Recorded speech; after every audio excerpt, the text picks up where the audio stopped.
And I'm not familiar with this platform. This is my first time using it, so thank you so much for sending us those tutorial videos. I am actually using the on-demand version of Thinkorswim, and I'm just going to be adjusting this to like what we saw in the tutorial. I also saw this feature over here, the times and sales feature.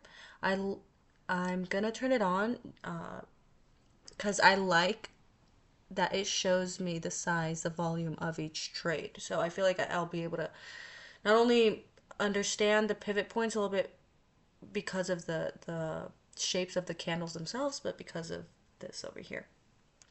And I'm just gonna place a trade right now. I don't want to do 100. Let's do 10 and do it at market. So the price that it is at the moment.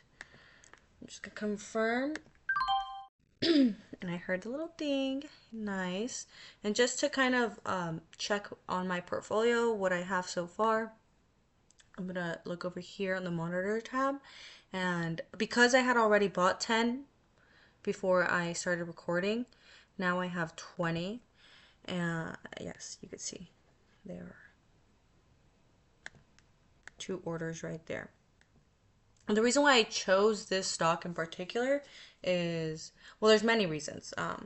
First, I want to kind of talk about the company itself. It's a company that provides a range of commercial, personal property, and casualty insurance products.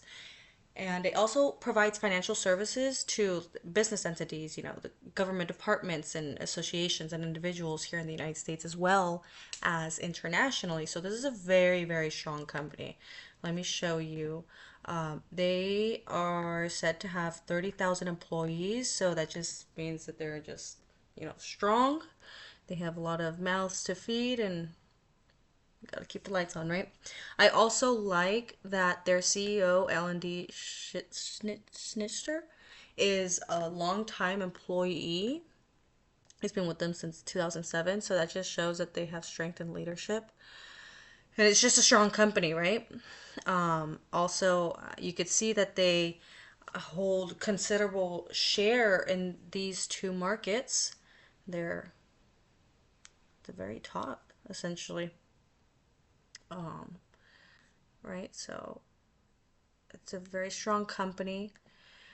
Uh, I also like that in this quarter, they actually only spent 90% of the money that they spent from last quarter on catastrophe losses. So these are like the claims that have been filed, which means that their expenses have gone down, right?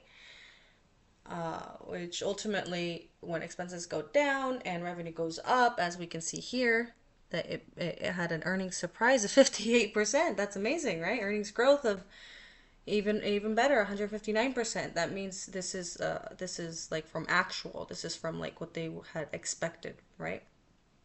Um, so if there's a decrease in expenses and an increase in the top line, then I mean the company is just doing really well all around, right?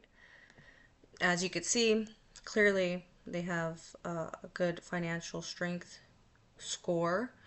They are projected to grow as well as a company. And personally, I like the insurance industry because, like, if you just look back to 2008, right, when the Lehman Brothers went under, the government didn't bail them out. They didn't bail Lehman Brothers out, but they did help.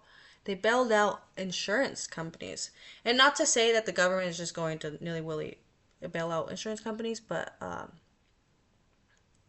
yeah, I think it's a strong and stable company, right? Beta is less than 1. Its trading volume is over 1 million, so it's a strong stock, and EPS is not too high, not too low, so it's a good company.